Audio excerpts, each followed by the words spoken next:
Okay, you're going to need some pink, usually the grosgrain ribbon is the best. And what I find I like, because it's not as overbearing on the cake, I just want it to be an accessory, is this little grosgrain ribbon. It's got like hand stitching on it. That always looks really nice on the cake. So what you're going to do is you're going to pull that pin out on that, or the tape or whatever it is, and we're just going to, and I always start in the front, whichever is going to be my front, which I'll probably select as that. And you're going to start from the front and work your way around, and then we're going to stick a pin in that. So you want that, the connecting part at the back. So we'll go ahead and make sure it's kind of tight. And we can also put a pin in the front too, because there's going to be a bow over that.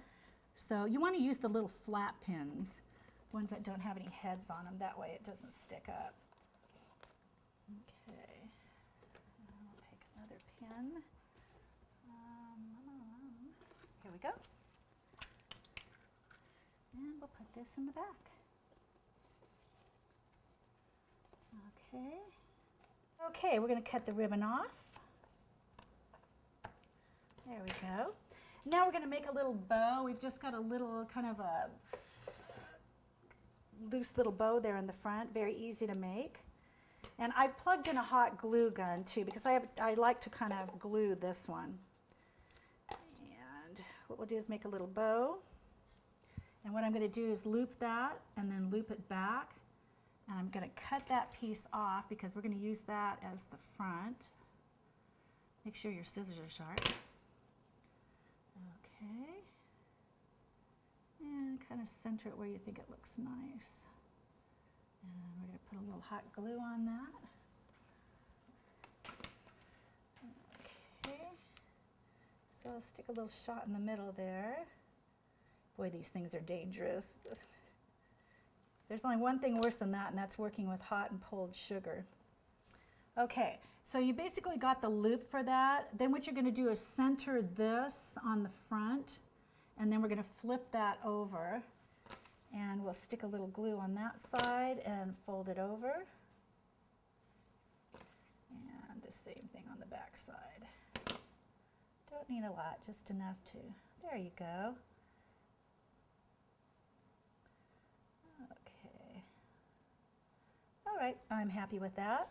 And then what we'll do is we will glue that onto the front. So I'm going to flip this around. And let's see here. And once we put the little dirt on there that's eventually going to go on, let's see, where do I want my front? I'd say right here. Make sure you get the right side glued on. I've done that before too. It's just like sewing. Have you ever sewn and all of a sudden you look down, you've got both sleeves sewn on the wrong way? Happens, okay? Just a little bow there. That kind of finishes the front of that off, okay? So we're all prepped for that. Now on the back, if you want to, you've got the pin back there, but I'll stick a little bit of glue just to keep it from rolling. And you could do that maybe at some intermittent spots on the outside of the board as well. Okay. And that looks tight enough, so we'll leave that alone. Okay. Now, we're going to put that aside for a little bit. We'll let this dry even more. And we're going to go ahead and pre-prepare our picket fence pieces. So I'll show you how we do that. We'll move this out of the way.